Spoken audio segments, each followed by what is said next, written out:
July 1943, the Mediterranean Sea. Allied forces are preparing to invade Sicily, Operation Husky, the beginning of the Italian campaign, thousands of ships, hundreds of thousands of soldiers, the largest amphibious operation the world has ever seen up to this point, and standing on the deck of a transport ship, fully loaded with combat gear, is Jack Churchill. He's now a lieutenant colonel, commander of No. 2 Commando, and strapped across his back, visible to every soldier on that ship, is a Scottish broadsword. Around his neck, a longbow and a quiver of arrows. Under his arm, his bagpipes. The new recruits stare at him like he's escaped from the mental hospital. The veterans just smile. They know what's coming. They've seen Mad Jack in action before. The invasion of Sicily was the first major Allied offensive in Europe since Dunkirk. 3 years of preparing, 3 years of building up forces, 3 years of planning how to take the fight back to the Axis powers. The Americans and British were finally ready to strike at what Churchill called the soft underbelly of Europe. Italy. Take Sicily first. Use it as a launching point to invade the Italian mainland. Knock Italy out of the war. Force Germany to divert troops from other fronts. It was sound strategy. But strategy is one thing. Actually executing an amphibious invasion against a defended coastline is something else entirely. Churchill had spent the month since Norway training his commandos for exactly this kind of operation. Amphibious landings, night operations, operating behind enemy lines. His unit was considered one of the best in the British military. They'd recruited carefully, trained brutally, weeded out anyone who couldn't handle the physical and mental demands.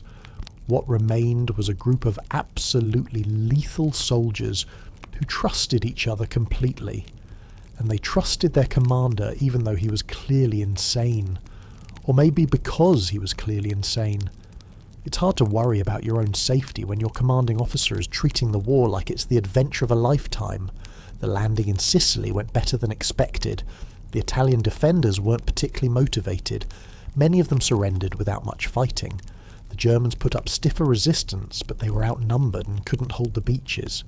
Within days, Allied forces were pushing inland.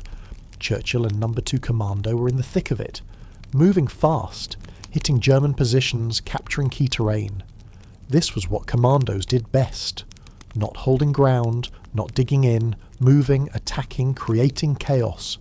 And Churchill was still carrying his full medieval arsenal. His men had given up questioning it.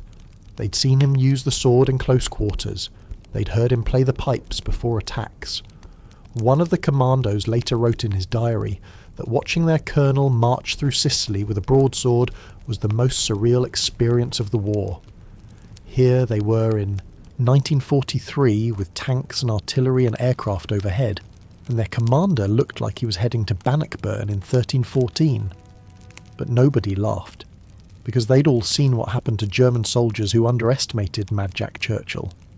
By September, the Allies were ready for the next phase, Operation Avalanche, the invasion of mainland Italy at Salerno. This was going to be harder than Sicily. The Germans knew it was coming.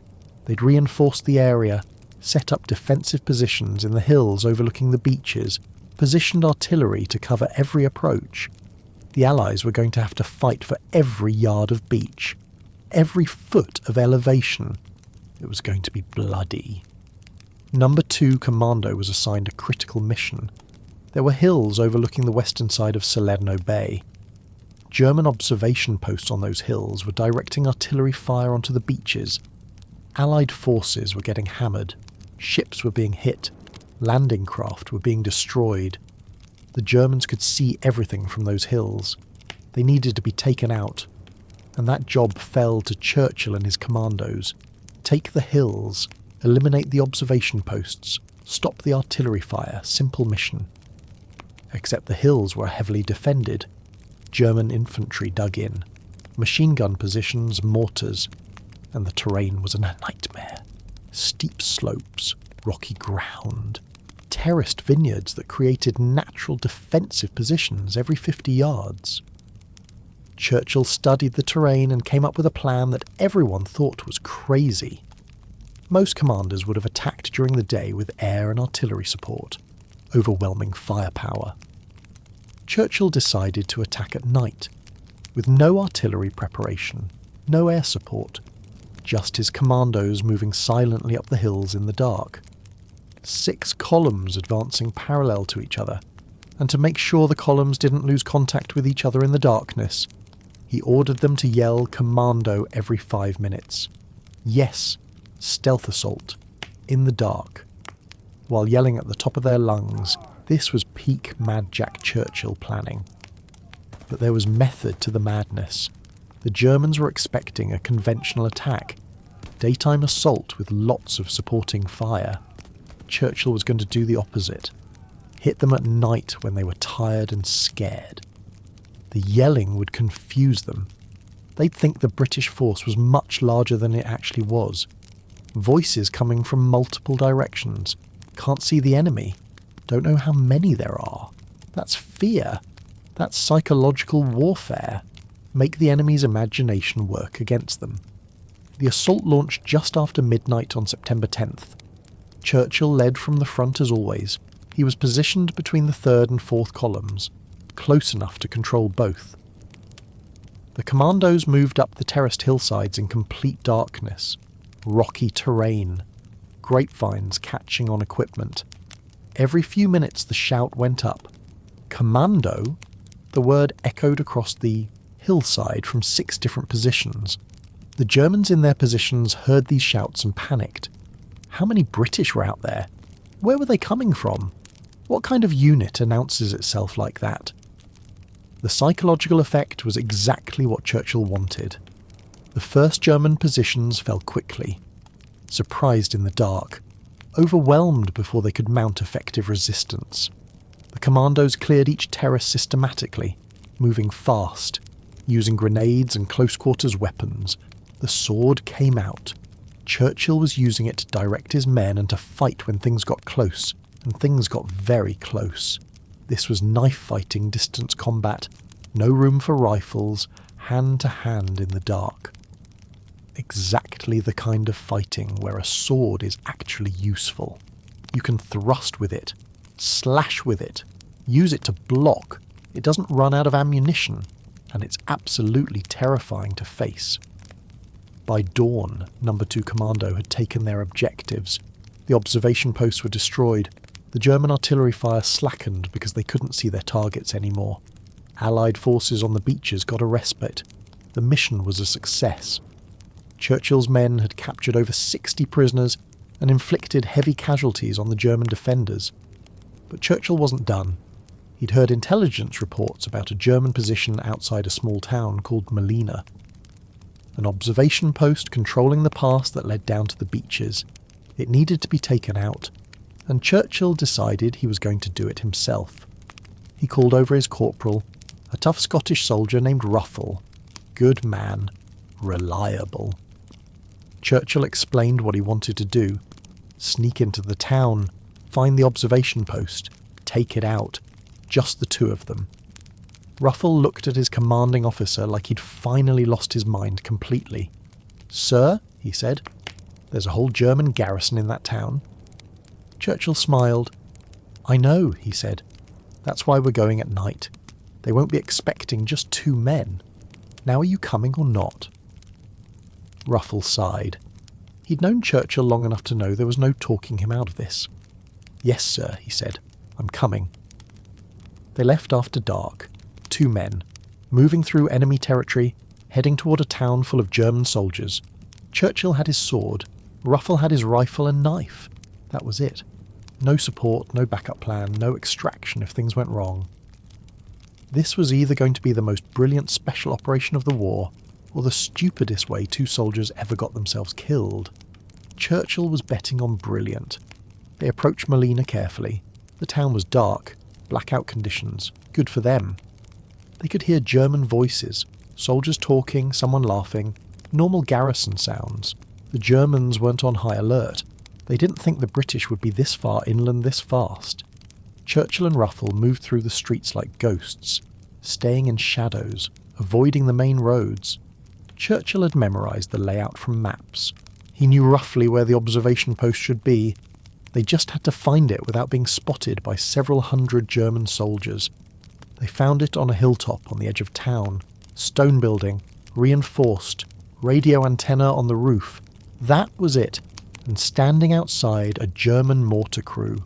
4 men, smoking cigarettes, their weapons stacked against the wall, not expecting trouble. Churchill and Ruffle crouched in the darkness and watched. 4 Germans, 2 British. Not great odds if it came to a fight. But Churchill wasn't planning to fight. He was planning to capture them. He drew his sword. Ruffle stared at him. "Sir," Ruffle whispered, "we should just shoot them and run." Churchill shook his head. "Too much noise," he whispered back. "We take them quietly, then we get the ones inside. Trust me." Ruffle wanted to argue, but he'd seen Churchill pull off impossible things before, and arguing with a man holding a medieval sword in the middle of enemy territory seemed like a bad idea. Churchill stood up and walked straight toward the German soldiers. Just walked out of the shadows like he owned the place. The Germans saw him coming and froze. They probably thought he was one of theirs at first. By the time they realised he wasn't, Churchill was 10 feet away with his sword pointed at them. "Hände hoch," he said in terrible German. "Hands up." The Germans looked at the sword, looked at each other, looked back at the sword. One of them started to reach for his rifle. Churchill took 1 step forward and put the tip of the blade against the man's throat. The German froze. Churchill smiled. "Good choice," he said in English. Ruffle came out of the shadows with his rifle trained on the group. The Germans slowly raised their hands. They were completely bewildered. Who were these 2 men? Why did one of them have a sword? What was happening? Churchill gestured toward the building. "Inside," he said. "Schnell, quickly."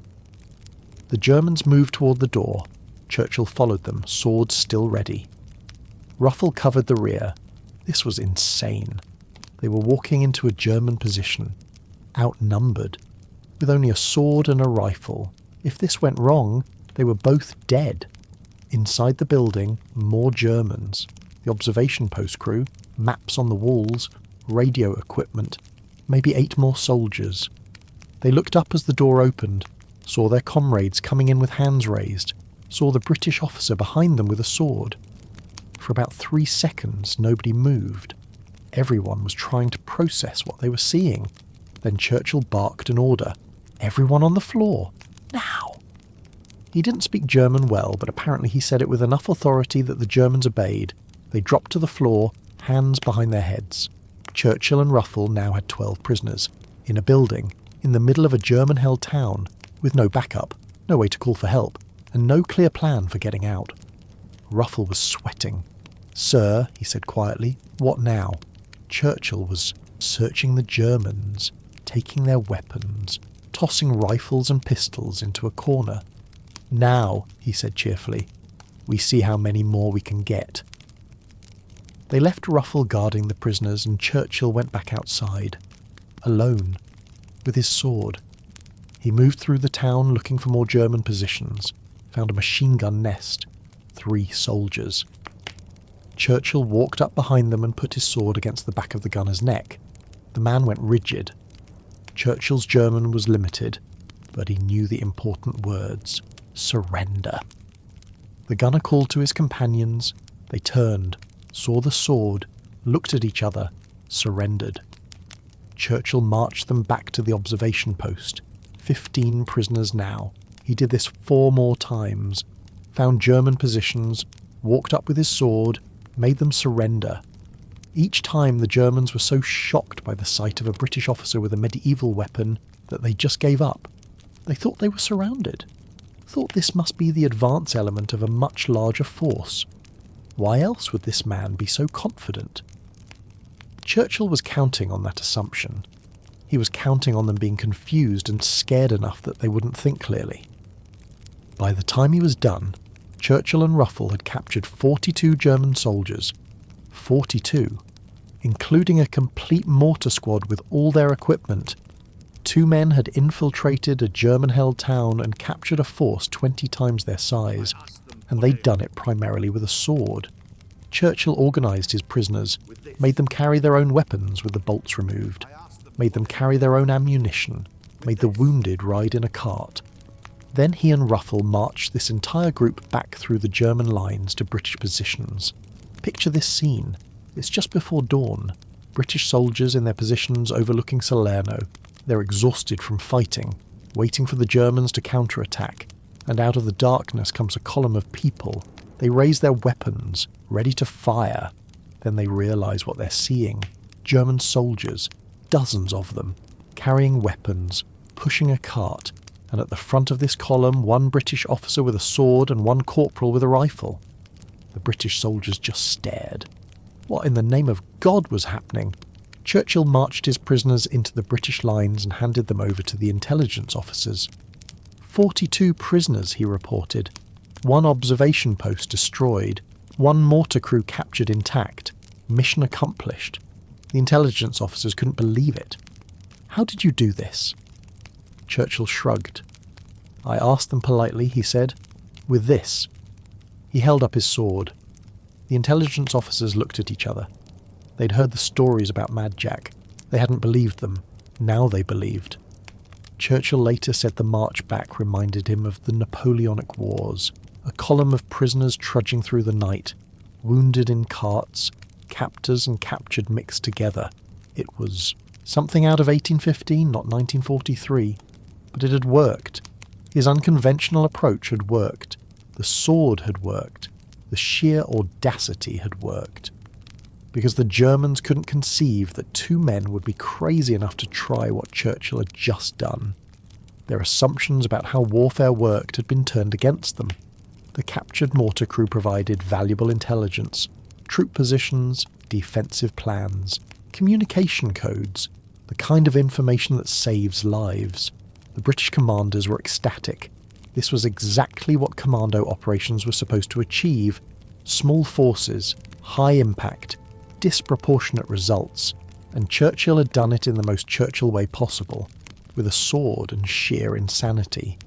He was awarded the Distinguished Service Order for the action at Salerno. The citation praised his extraordinary leadership and courage, but even the official citation couldn't capture how insane this operation had been. 2 men, 42 prisoners, a medieval weapon in the middle of World War II. It was the kind of story that if you put it in a movie, audiences would call it unrealistic. Nobody would do that. Nobody would be that crazy. Except Jack Churchill had done it, and he'd do it again. But there was one more detail. The next morning, after Churchill had handed over his prisoners and written his report and grabbed a few hours of sleep, he realised something. He'd lost his sword during the fighting, left it somewhere in the chaos, and that sword was important to him. It had been with him since France, through Norway, through Sicily, through dozens of battles. It was his trademark, his lucky charm. He couldn't just abandon it. So Churchill went back, alone, back through the area where they'd fought, back toward the German lines, looking for his sword. His men tried to stop him. Sir, the area isn't secure. There are still Germans up there. Churchill waved them off. I'll be fine, he said. I'm just retrieving my property. And he walked back up into the hills, into an area that was still being contested, still being fought over, because he wanted his sword back. He found it an hour later, lying in the rocks where he'd dropped it during the fight. He picked it up, checked the blade, still good, sheathed it, and walked back to British lines like he'd just been out for a morning stroll. His men shook their heads. Their commanding officer was absolutely mad, but he'd gotten 42 prisoners with that sword. He'd proven it worked. So if he wanted to risk his life to retrieve it, well, that was just Churchill being Churchill. The Italian campaign was just beginning. There would be more battles, more operations, more chances for Churchill to prove that sometimes the old ways work better than anyone expects. But the night at Salerno would always be special. The night Mad Jack Churchill captured 42 German soldiers with a sword and 1 corporal. The night he proved that audacity and, Psychological warfare can defeat superior numbers. The 90s show that the most dangerous weapon isn't always the most advanced. Sometimes the most dangerous weapon is the one nobody expects. Sometimes it's a man with a sword who absolutely refuses to fight like everyone else. And sometimes that's exactly what wins battles. In 1944, the Adriatic Sea. Churchill is on a ship heading toward the island of Vis off the coast of Yugoslavia. He's been promoted again, still commanding No. 2 Commando, still carrying his sword and bagpipes. But this time, the mission is different. This isn't a quick raid. This is supporting a full partisan army fighting a guerrilla war against German occupation, and Churchill is about to walk into the most catastrophic battle of his entire war. The battle where everyone dies except him. The battle where the music stops. The battle where Mad Jack Churchill finally meets his match. Let me give you context. By mid-1944, the war is turning. The Allies landed in Normandy on D-Day, June 6th. But that hasn't happened yet when Churchill ships out for Yugoslavia. The Soviets are pushing the Germans back on the Eastern Front. Italy is slowly being liberated. And in Yugoslavia, something remarkable is happening. A communist partisan leader named Josip Broz Tito is leading a massive resistance movement against the Germans.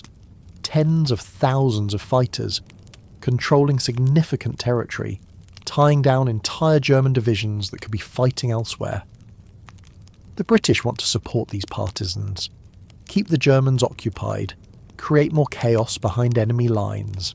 That's where the McLean mission comes in. Named after Brigadier Fitzroy McLean, a British officer tasked with coordinating support for Tito's forces, the mission operates out of Vis, an island the partisans control. From there, they launch raids against German-held islands and coastal positions, supply the partisans, gather intelligence. It's dangerous work. The Germans are all around them, and Tito's partisans are tough fighters, but they're not trained soldiers. They're farmers and workers and students who picked up weapons. Brave, absolutely. Disciplined? Not always.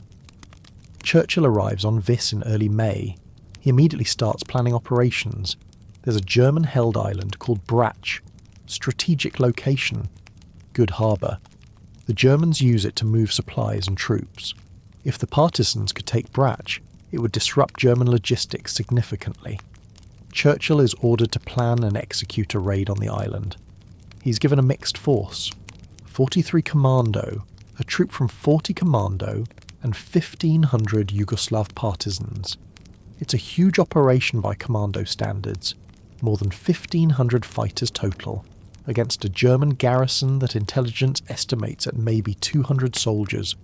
Churchill spends weeks planning, studying maps, coordinating with the partisan commanders, working out logistics. The plan is ambitious. Land at night, overwhelm the German positions quickly, destroy installations, capture or kill the garrison, hold the island long enough to evacuate civilians who want to leave, then withdraw before German reinforcements arrive. It's doable. The numbers favour them, but Churchill is experienced enough to know that numbers don't mean much if your force isn't coordinated, and that's the problem. The partisans are brave, but they're not commandos. They don't have the training, they don't have the discipline, and they don't necessarily trust British plans. Some of the partisan commanders want to fight their way, hit hard and fast. Others want to be more cautious. Churchill is trying to coordinate all this while dealing with language barriers and cultural differences, and the general chaos of coalition warfare. It's a nightmare of military planning, but he's determined to make it work. The operation launches on May 15th. The assault force loads onto boats and crosses to Brač under cover of darkness. The landing is unopposed. Perfect start. They get everyone ashore without any casualties. The commandos move inland immediately, heading for their assigned objectives. The partisans follow. Everything is going according to plan. Then they see the German positions. Gun emplacements on high ground, fortified, more extensive than intelligence reported. This isn't 200 soldiers. This is more. Maybe twice that. Maybe more. The partisan commanders see those positions and stop. They want to wait until morning. Attack in daylight when they can see what they're doing. Churchill argues against it. "We have surprise," he says. "We're already ashore. If we wait until morning, the Germans will be fully alert. We'll lose men. Attack now while we have the advantage of darkness. But the partisans won't budge. Their commanders insist. We wait for dawn." Churchill is furious, but he can't force them to attack. They outnumber his commandos 10 to 1, so they wait. Dawn comes. The element of surprise is gone. The Germans have had all night to prepare, and now the assault has to go in during daylight, across open ground, against prepared positions. This is exactly what Churchill was trying to avoid, but orders are orders. The attack begins. Churchill signals his commandos forward with his bagpipes, the march of the Cameron men echoing across the island. It's supposed to inspire his men, intimidate the enemy, but this time the Germans are ready. They've heard about the mad British officer with the bagpipes. They're not falling for it again. Machine gun fire rips into the assault force. Mortars start falling. The commandos take cover and return fire. They're professional soldiers. They know how to operate under fire. But the partisans panic. Some of them break and run. Others freeze in place. The careful coordination Churchill planned falls apart instantly. He's trying to get his commandos forward while partisan units are streaming past him going the other way. It's chaos. Total chaos. And the Germans are pouring fire into the whole mess. Churchill makes a decision. He can't coordinate this disaster. The partisans have completely lost cohesion, but his commandos are still functioning. They can still take their objective if he can get them there. He orders 43 Commando to Executor. Flanking attack on the left. He'll take the elements from 40 Commando straight up the middle. The partisans can do whatever they want. His people are going forward. The commandos fight their way inland, house to house, trench to trench. This is brutal close-quarters combat. The kind of fighting where training and discipline matter more than numbers. The commandos are taking casualties, but they're moving forward. Churchill is everywhere, running between positions, directing fire, pulling wounded men to cover, still carrying his sword, still refusing to show fear even though bullets are snapping past his head constantly. His men draw courage from him. If the old man isn't scared, why should we be? They reach their objective, a German strongpoint on a hill. This is what they came for. Take this position and the entire German defence starts to crumble. But by now, Churchill realises they're in serious trouble. Most of the partisans have withdrawn back to the beach. Only his commandos are still fighting. Maybe 50 men total out of the 1,500 they landed with. And the Germans are converging on their position. More enemy soldiers arriving every minute. What was supposed to be a quick raid has turned into a desperate fight for survival. Churchill counts heads. 7 men made it to the objective with him. 7 out of 50. Everyone else is dead, wounded, or pinned down somewhere between here and the beach. 7 men holding a position against a German force that's growing by the minute. This is bad. This is very bad. But Churchill isn't ready to withdraw yet. They came here to do a job. They're going to do it. He orders his men to set up a defensive perimeter, conserve ammunition, hold as long as possible. The Germans probe their position, testing the defences, looking for weak points. Churchill's men fight them off. Hours pass. The sun climbs higher. It's getting hot.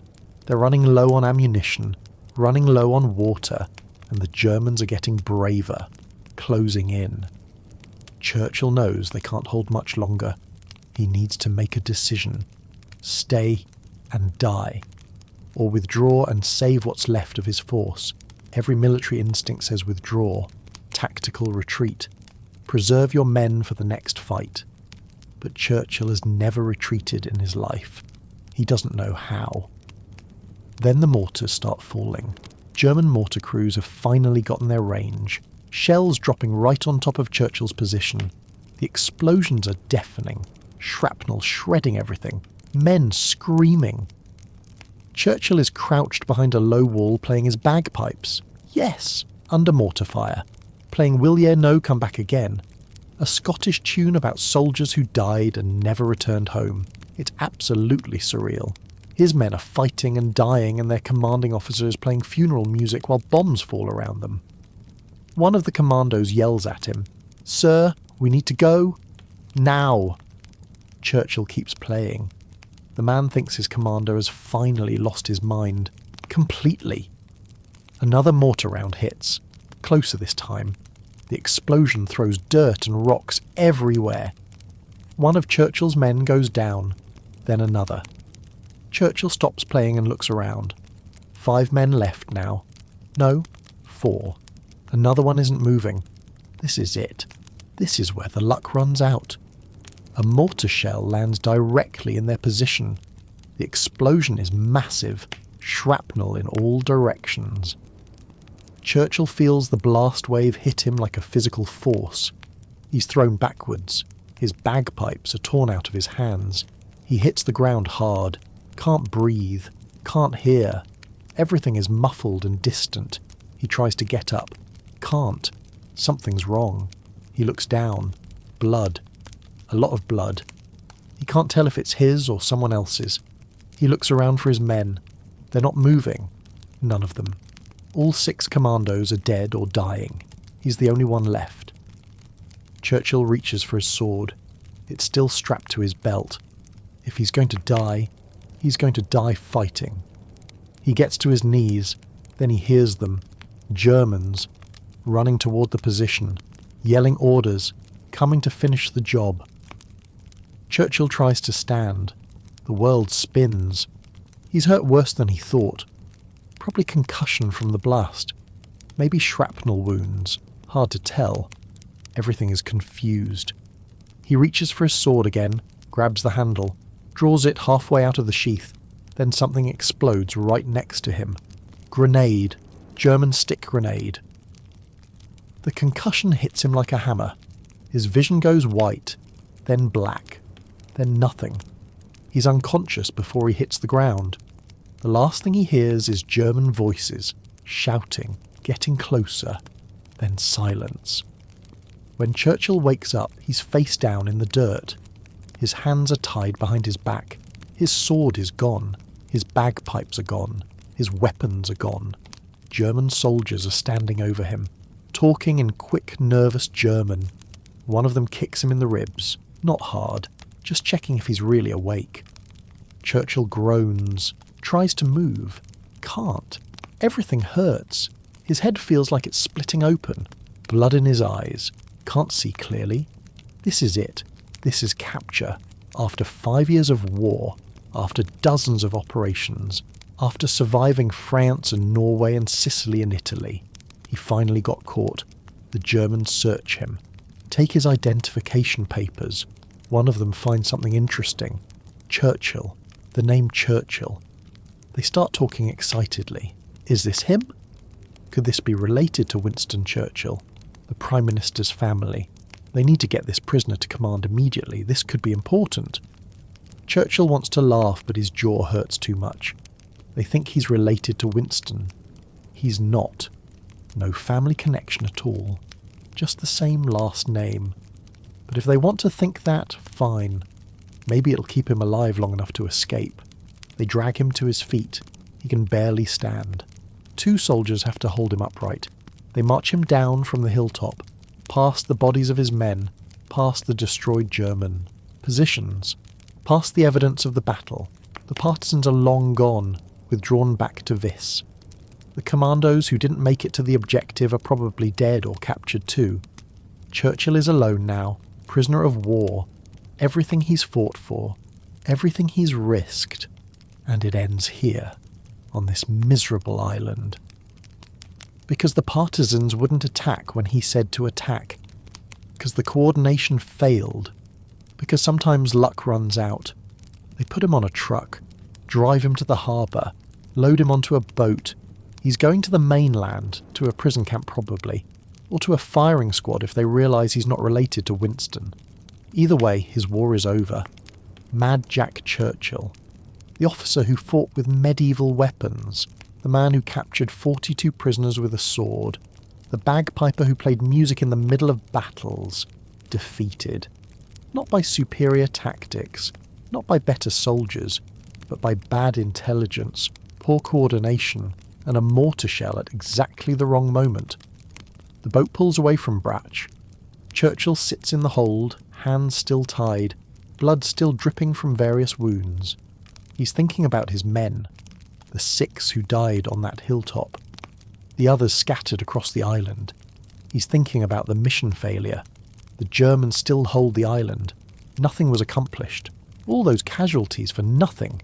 He's thinking about his sword, his bagpipes. Gone. Captured by the Germans. Trophies now. Some German officer will probably hang them on a wall. But most of all, he's thinking about escape. Because Jack Churchill doesn't stay captured. He doesn't accept defeat. He doesn't quit. They're taking him to a prison camp. Fine. He'll escape from the prison camp. They're going to interrogate him. Fine. He won't tell them anything useful. They think they've won. They think the mad British officer is finally out of the war. They have no idea who they're dealing with. They have no idea that capturing Jack Churchill is just the beginning of a whole new nightmare for them. Because the man who fights with swords and plays bagpipes under fire isn't going to sit quietly in a prison cell. Not a chance. The war isn't over for Mad Jack Churchill. It's just entering a new phase. A phase where he's going to prove that sometimes the most dangerous prisoner is the one who has absolutely nothing left to lose. The truck stops. Churchill is shoved out onto concrete. His hands are still bound. His wounds are still bleeding. He's been travelling for 2 days. No food, little water, no medical attention. The Germans moved him fast from Yugoslavia to Austria, then to Germany. Now he's somewhere he doesn't recognise. Industrial buildings, barbed wire, guard towers, and a sign over the gate. Sachsenhausen. He's heard that name before. This isn't a regular prisoner of war camp. This is a concentration camp, one of the worst in the Nazi system, and they've just thrown a British commando officer into it. Either the Germans think he's too dangerous for a regular POW camp, or they believe he really is related to Winston Churchill and want him somewhere they can control him completely. Either way, Churchill is in serious trouble. Sachsenhausen concentration camp, located just north of Berlin, opened in 1936. By 1944, it's been operating for 8 years. Political prisoners, Jews, Soviet POWs, resistance fighters from occupied countries, anyone the Nazis consider enemies of the state. The conditions are brutal. Forced labour, starvation rations, disease, random executions. This isn't a place where you survive. This is a place where you die slowly. And the guards know it. They have absolute power. No oversight. No rules they have to follow. If a prisoner dies, nobody cares. Nobody investigates. That's just how it works. Churchill is processed like every other prisoner. Stripped, searched, everything taken. The little bit of personal gear he still had is confiscated. They shave his head, give him prison clothing, a number. He's not Lieutenant Colonel Churchill anymore. He's just another prisoner, another number, another body in a system designed to break men completely. The guards look at him and see what everyone sees. Tall, thin, middle-aged British officer. Nothing special, nothing dangerous. They have no idea what he's done. No idea about Norway or Italy or the 42 prisoners captured with a sword. They just see another prisoner to process. But the German intelligence officers know exactly who he is. They've been waiting for him. Churchill is brought to an interrogation room. Chained to the floor. The chains are short. He can sit, but he can't stand up fully. Can't pace. Can't move more than a few feet. It's a psychological technique. Make the prisoner feel helpless, trapped, break down their resistance before questioning even starts. 3 German officers enter. They have Churchill's service record. They know about his operations. They know about the raids, and they want information. Troop strengths, landing sites, future operations, command structure, everything. Churchill gives them nothing. Name, rank, serial number. That's all. They push harder, threaten him, promise him better treatment if he cooperates. Churchill just stares at them. The interrogation goes on for hours, then days. They rotate interrogators. Try different approaches. Good cop, bad cop, angry threats, friendly conversation. Nothing works. Churchill won't talk. He's been trained for this. British intelligence drilled it into every commando. You don't give the enemy anything useful. You resist as long as possible. You protect your men and your mission, even if it costs you everything. The interrogators are frustrated. This prisoner should be terrified. He's in Sachsenhausen.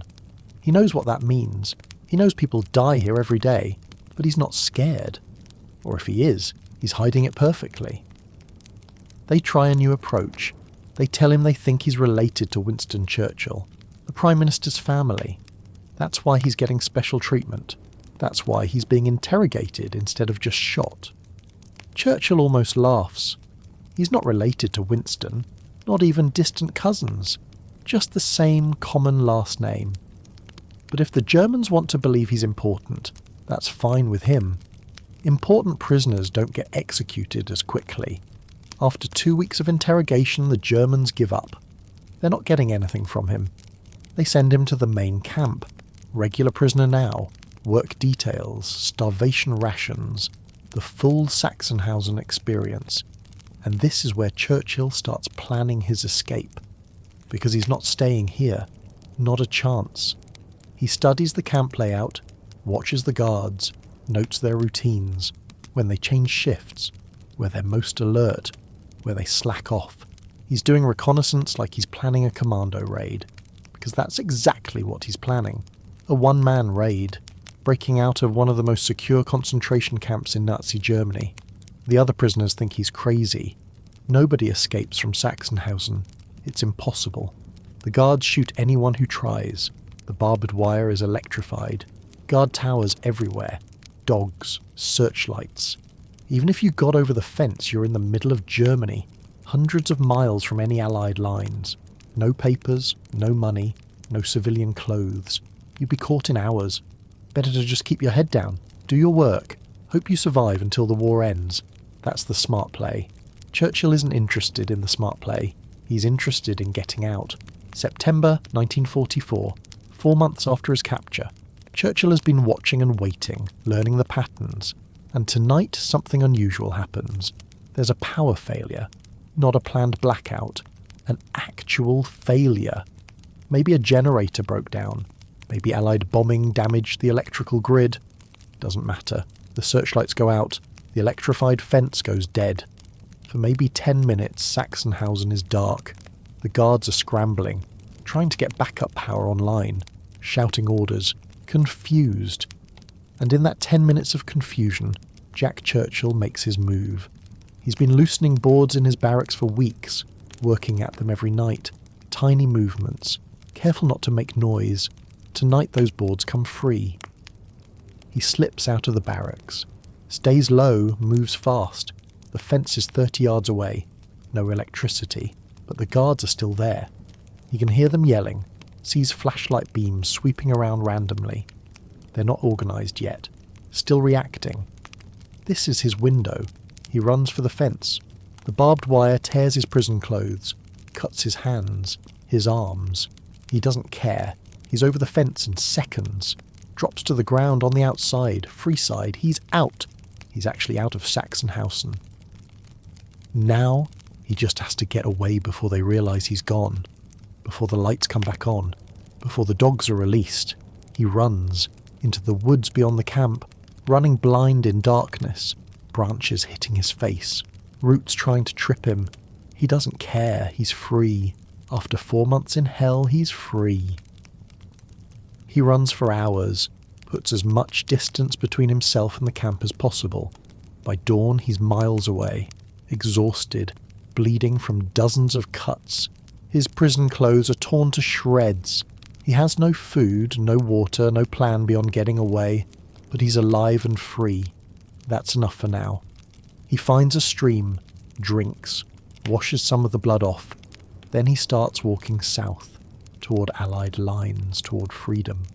Churchill walks for days, sleeping in forests, avoiding roads and towns, stealing food when he can. One apple from a tree, vegetables from a field. He's trying to get to the Baltic coast. His plan is to steal a boat, sail to Sweden. Sweden is neutral. British personnel who make it to Sweden get repatriated. It's a long shot, but it's the best plan he has. The problem is Germany is huge, and he's in the middle of it, and every police officer and soldier in the area is looking for him.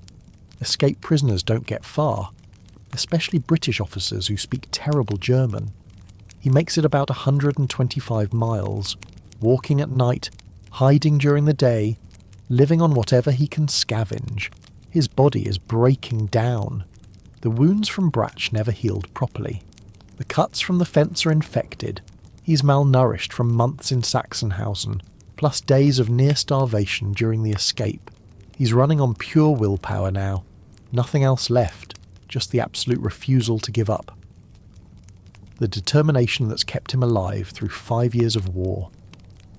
Near the town of Rostock on the Baltic coast, his luck runs out. German police spot him. Ragged man in torn prison clothes, clearly an escaped prisoner. They don't even have to chase him. Churchill is too weak to run. They walk up and arrest him like it's routine, which it probably is for them. Just another recaptured escapee. They don't realise they've just caught the mad British officer who escaped from Sachsenhausen. They just think he's some random prisoner who made a break for it. They put him in a truck, take him back to prison, but not Sachsenhausen. The camps are being reorganised. Prisoners are being moved around as the Soviet army advances from the east. Churchill ends up in a camp in Austria, marked Pongau, smaller camp, not as heavily guarded as Sachsenhausen, and there's something different about this place. It's April 1945 now. The war is clearly ending. Everyone can see it. The guards know it.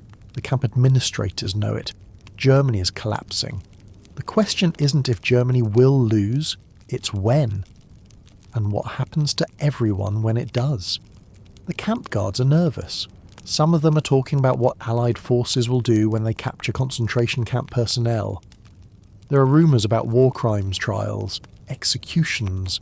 The guards who participated in atrocities are starting to realise they might be held accountable. Some of them are looking for ways to save themselves, ways to prove they weren't that bad, ways to get mercy when the Allies arrive. And having living British prisoners who can testify that you treated them well might be valuable insurance. Churchill and about 140 other prominent prisoners are kept in a special section. Political prisoners, important POWs, people who might be useful as hostages or bargaining chips. They're not being worked to death like other prisoners. They're being kept alive, fed, given medical care. The guards are being almost polite. Everyone is waiting for the end. Churchill is watching everything, analysing, planning. He's been recaptured once. He's not making the same mistakes again. If another escape opportunity comes, he needs to be ready to move fast and smart. Late April, an SS unit arrives at the camp. They have orders to transfer all the important prisoners to another location. Everyone knows what this means. The SS is going to execute them. Can't leave important prisoners to be liberated by Allied forces. They might have valuable intelligence. Better to kill them and eliminate any risk. The prisoners can see it coming. They're terrified. Some of them want to resist, fight back. Churchill tells them to stay calm, wait. Something might happen. He's survived this long by trusting his instincts, and his instincts say the situation isn't finished yet. The next day, a German army unit shows up. Regular Wehrmacht soldiers, not SS. Their commander is Captain Richard von Alvensleben, professional officer, not a Nazi fanatic. And he's very concerned about what the SS is planning to do. A delegation of prisoners approaches him, tells him they believe the SS is going to execute them. Von Alvensleben listens. He's facing a choice: follow orders and let the SS do whatever they want, or protect these prisoners and risk getting shot for insubordination. Germany's losing the war. In a week or two, none of this will matter, but right now, in this moment, he has to decide what kind of officer he wants to be. Von Alvensleben positions his Wehrmacht soldiers between the prisoners and the SS unit, tells the SS commander that he's taking responsibility for these prisoners, the SS commander argues. They have orders from Berlin. Von Alvensleben doesn't care. These prisoners are under Wehrmacht protection now. If the SS wants them, they'll have to go through regular army soldiers. The SS commander looks at the Wehrmacht troops, armed, dug in, ready to fight. He looks at his own men, realises that if this turns into a firefight, it's going to be a bloodbath. And for what? The war is almost over anyway. These prisoners don't matter anymore. He orders his SS unit to withdraw. They leave. The prisoners are safe. Churchill and the other prisoners are held under Wehrmacht guard for another week. The guards are friendly, giving them extra food, better treatment. Everyone knows the Americans are coming. It's just a matter of days now. The guards want to make sure the prisoners remember that Wehrmacht soldiers protected them at the end. Want to make sure these witnesses survive to tell that story. It's cynical, but Churchill doesn't care. He's alive. That's what matters. May 2nd, 1945. American forces reach the camp. The Wehrmacht guards surrender immediately, don't even try to fight. They line up and hand over their weapons like they're at an inspection. The American soldiers are confused. Usually there's at least some resistance. These Germans are acting like they're relieved to surrender. The prisoners explain what happened, how the Wehrmacht protected them from the SS, how von Alvensleben risked his career and his life to save them. The Americans make note of it. That testimony will help von Alvensleben at his war crimes trial later. He'll be cleared of all charges, recognised as one of the good Germans who did the right thing at the end. Churchill is processed by American intelligence. They check his identity, verify his service record. Can't quite believe what they're reading. This British officer has been missing since May 1944. 13 months. They assumed he was dead, and here he is, alive, walking wounded but functional, ready to get back to his unit. The Americans want to send him to a hospital. Churchill refuses. He wants to return to British command immediately, wants to get back in the war. The Americans look at him like he's insane. The war in Europe is ending. Germany just surrendered. It's over. What war is he talking about? Churchill explains. Japan. The war against Japan is still going. British forces are fighting in Burma, in the Pacific. He's a combat officer. He belongs in combat, not in some hospital or rear area. The Americans shake their heads. This guy is something else. They arrange transport to get him back to British lines in northern Italy. From there, he'll be sent back to England. What happens after that is up to British command. But Churchill already knows what he wants. He wants to go to Burma. He wants to fight the Japanese, because the war isn't over for him until every enemy is defeated. The journey back takes over a week. He travels with other liberated prisoners and refugees, everyone moving west, away from the Soviet advance, away from the war zone. Churchill is going the opposite direction mentally. While everyone else is celebrating peace, he's planning his next combat deployment. His fellow prisoners think he's crazy. You survived 5 years of war, you survived capture, you survived Sachsenhausen, you escaped, you survived recapture, you got liberated at the last possible moment, and now you want to volunteer for more combat. Churchill just smiles. Of course, he says. That's what soldiers do. They fight. He arrives in northern Italy. American officers help him connect with British command. He's debriefed extensively. Intelligence officers want to know everything about his capture, his interrogation, the camp conditions, his escape, his recapture. They're documenting war crimes, building cases for trials. Churchill tells them everything. Names of guards who committed atrocities, officers who ordered executions, the conditions at Sachsenhausen. But he also tells them about von Alvensleben, about the Wehrmacht officer who saved 140 prisoners, about the good Germans. Because Churchill understands that not everyone on the other side was evil. Some were just soldiers following orders, and a few, like von Alvensleben, were brave enough to do the right thing when it mattered. The British officers processing Churchill keep asking him what he wants to do next. Rest? Medical leave? Return to England and see family? Churchill's answer never changes. Burma. I want to go to Burma. They finally agree to pass his request up the chain of command. But they warn him it might not be approved. He's been through hell. Most officers in his position would be given a staff job, training duty maybe, something safe. Churchill doesn't want safe. He never wanted safe.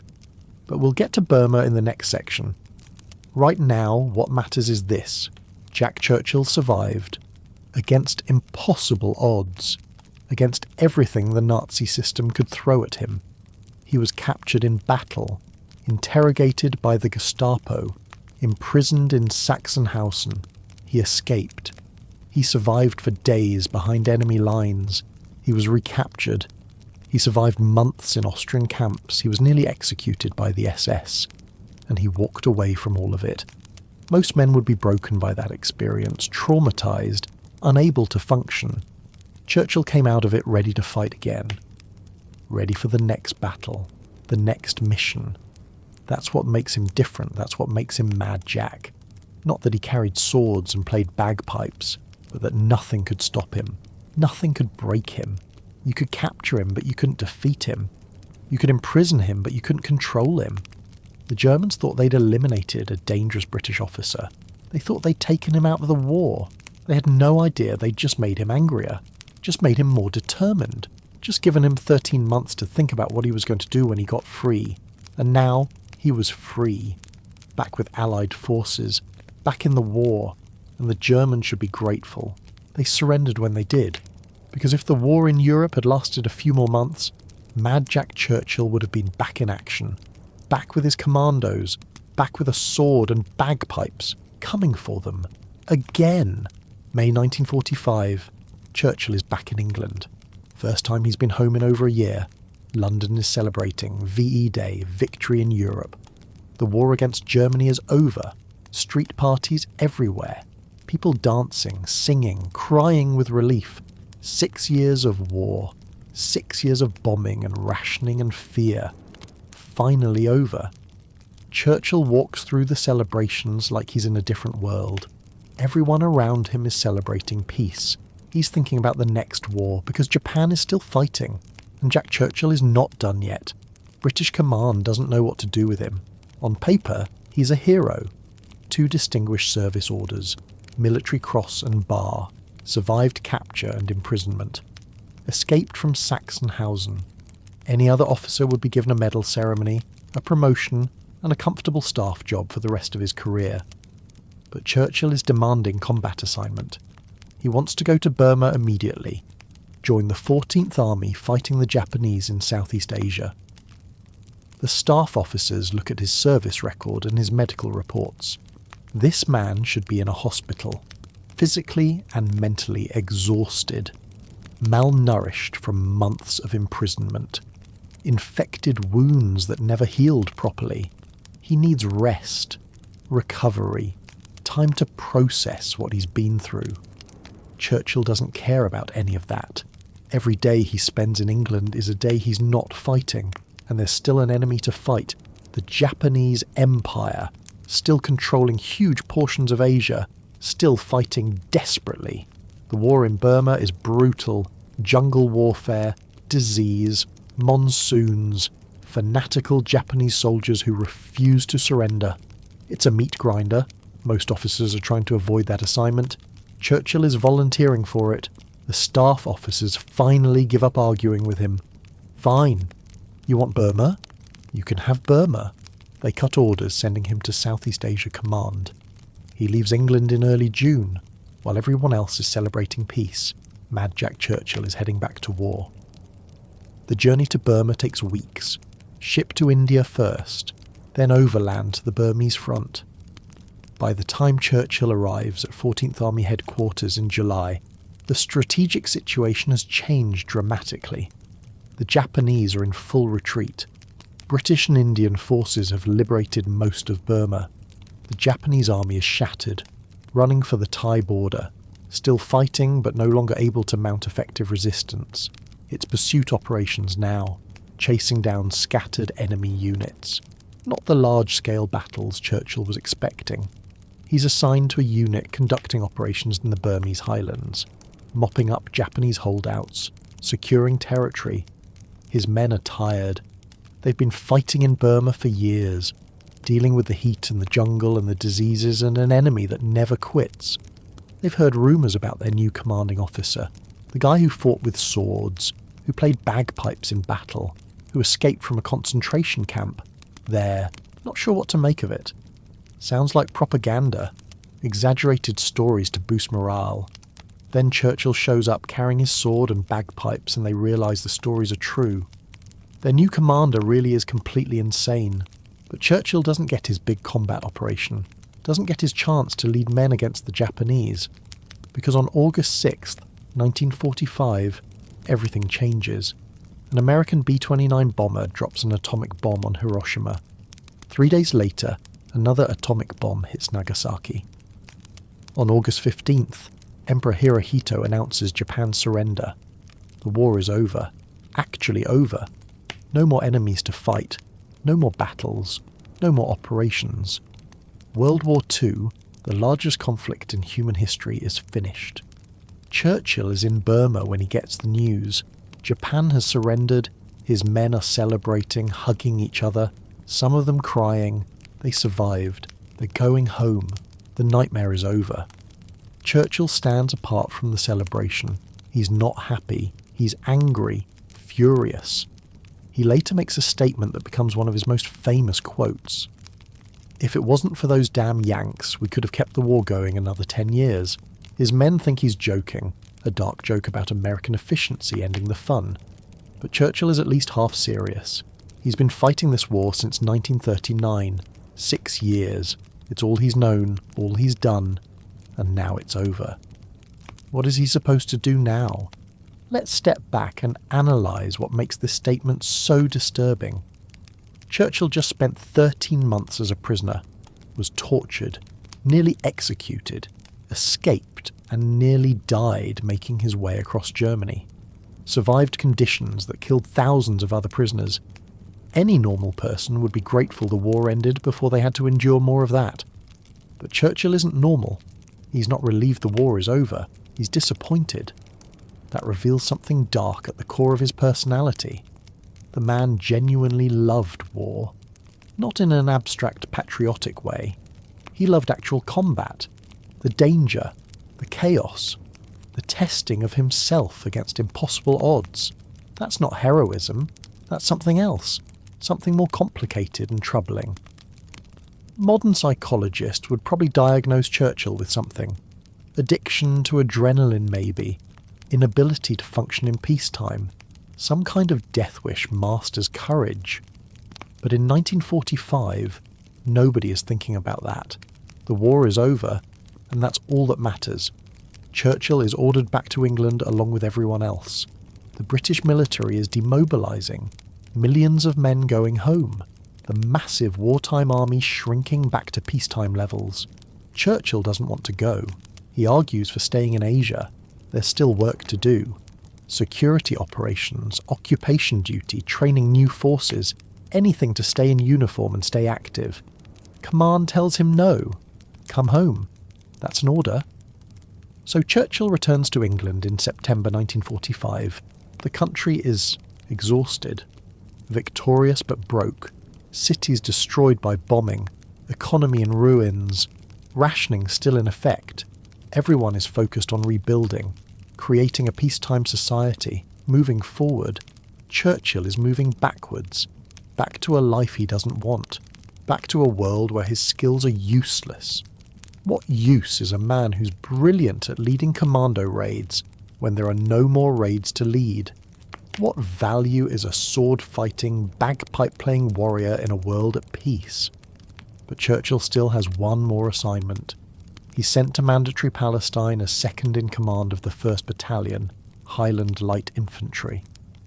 This is 1947 now, 2 years after the war ended. Palestine is a mess. British Mandate territory caught between Jewish settlers demanding independence and Arab populations resisting. Terrorist attacks, riots, British soldiers trying to keep order while everyone shoots at them. It's a nasty, complicated situation with no good solutions. Most officers hate this duty.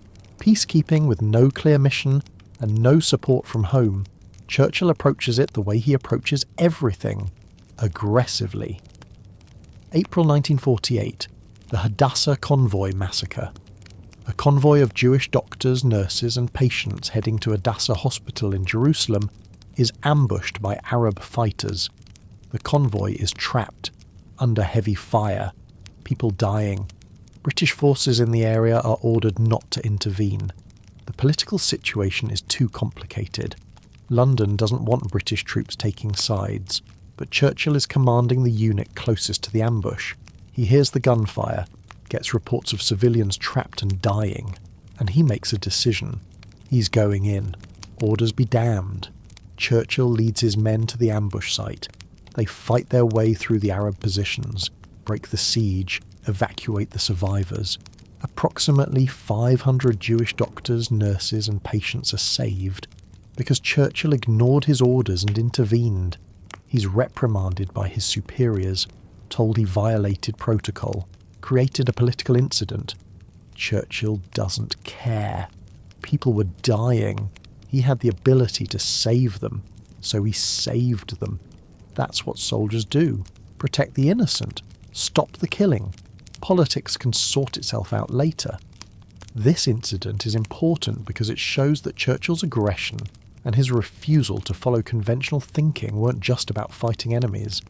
They were about doing what he thought was right regardless of the consequences. He risked his career to save civilians. That's not the action of a man addicted to violence.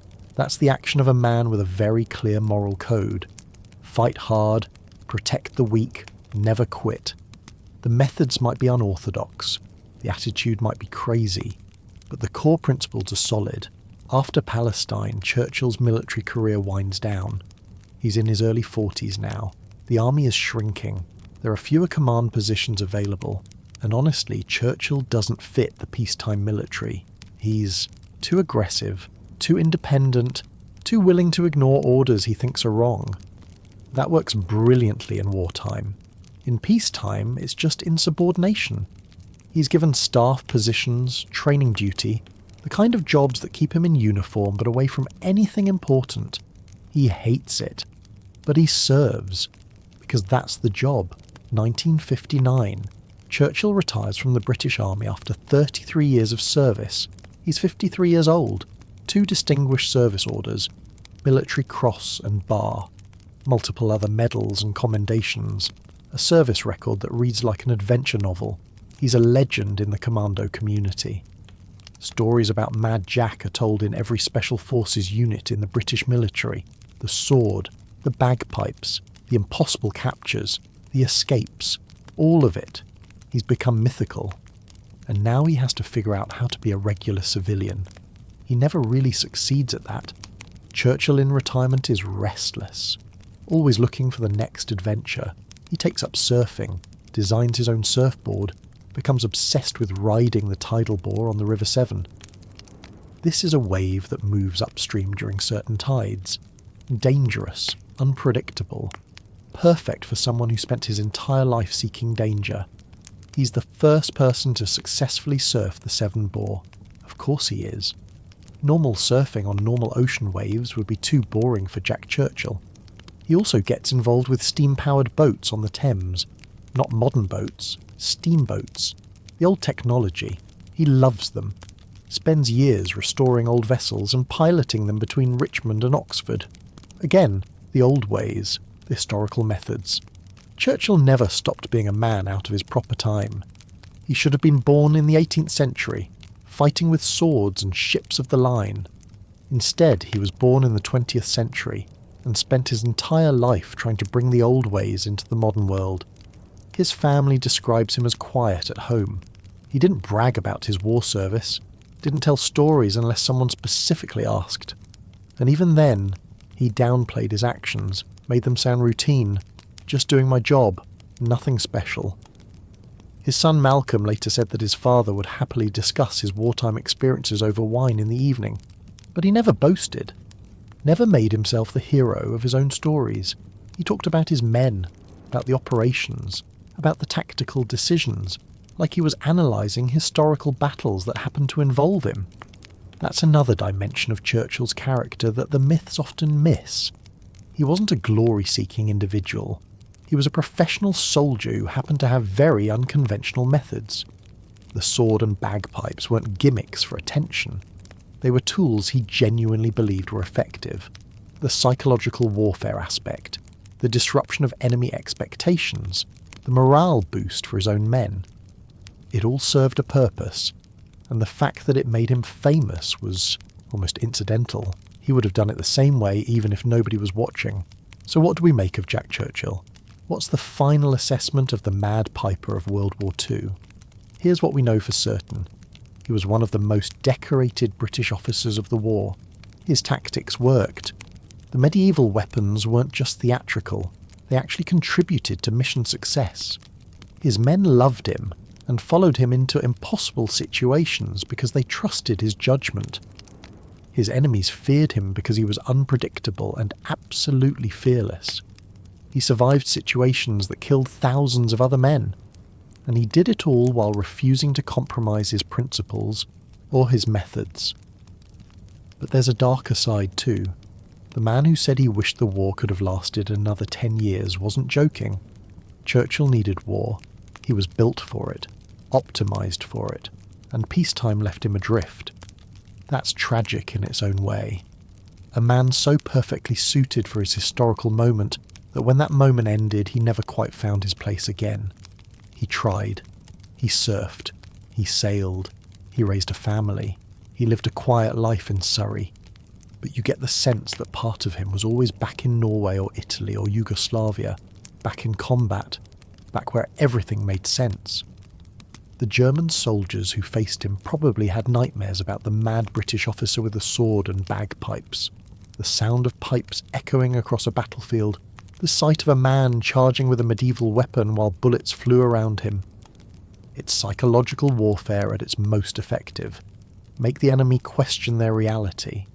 Make them scared of something they don't understand. Churchill understood that fear is more powerful than bullets sometimes, that the threat of violence is sometimes more effective than actual violence, that creating chaos in the enemy's mind is worth more than any tactical advantage, and that's ultimately what made Jack Churchill so effective. Not the weapons themselves, not the individual acts of courage, but the complete psychological disruption he created wherever he went. Modern militaries spend billions developing psychological operations capabilities, trying to figure out how to get inside the enemy's head.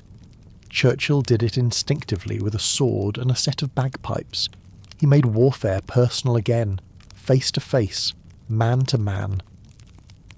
In an age of industrial killing and distant firepower, he brought back the ancient terror of close combat, the primal fear of an enemy who's right in front of you, who you can see and hear and smell, who's coming for you specifically. That's why his story endures. That's why we're still talking about Mad Jack Churchill 80 years later. Because he represents something that speaks to us on a deep level. The individual warrior in an age of mass warfare. The man who refused to let technology and bureaucracy and modern military doctrine turn him into just another cog in a machine. He fought his war his way, and it worked. Against all logic and all conventional military wisdom, it worked. World War II produced millions of stories, millions of acts of courage, thousands of decorated heroes. But there's only one Jack Churchill. Only one man who charged into battle playing bagpipes. Only one officer who captured 42 enemy soldiers with a sword. Only one prisoner who escaped from Sachsenhausen. Only one warrior who seemed to have stepped out of history into the modern world. The Mad Piper of World War II. The man who proved that sometimes the old ways work better than anyone expects. The soldier who showed that courage and audacity and absolute refusal to accept defeat can overcome superior numbers and better technology. Jack Churchill died in March 1996 at the age of 89. He lived long enough to see the Cold War end, to see the British Empire completely dissolved, to see the world he fought for transform into something unrecognisable. His obituary in the Times included a quote that sums up his entire philosophy. "Any officer who goes into action without his sword is improperly dressed. That's how people remembered him, not as a complicated man with darkness alongside his courage, but as Mad Jack, the warrior, the legend, the man who refused to fight like everyone else. And maybe that's appropriate. Maybe the legend is more important than the complicated reality. Because legends inspire people. Legends show what's possible when you refuse to accept limitations, when you decide that the conventional way isn't the only way, when you bring everything you have to the fight and refuse to quit no matter what. That's the legacy of Jack Churchill, not the specific operations or the medals or the individual acts of bravery, but the example, the proof that one person who absolutely refuses to be stopped can change the course of battles. The sword is in a museum somewhere now. The bagpipes probably too. Physical artifacts of an impossible story. Tourists look at them and read the plaques and think it's exaggerated. Nobody really fought like that. It must be propaganda. But it wasn't. It was real. All of it. Every impossible story. Every insane operation. Every time Mad Jack Churchill did something that made his own commanders shake their heads in disbelief. It all happened. And that's what makes it so powerful. Because if Jack Churchill could charge into World War II with a sword and bagpipes, and not only survive but thrive, if he could capture dozens of enemies with medieval weapons, if he could escape from Sachsenhausen, if he could do all of that, then what's stopping the rest of us from being equally bold in our own lives? That's the real story of the Mad Piper of World War II. Not just what he did, but what he proved was possible. That courage matters, that audacity works, that refusing to accept defeat gives you power over situations that seem hopeless, that sometimes the old ways are better, that individuals still matter even in industrial warfare, that the human spirit, properly focused, can overcome almost anything. Jack Churchill embodied all of that, lived it, proved it, and left us with a story that will be told as long as people remember World War II.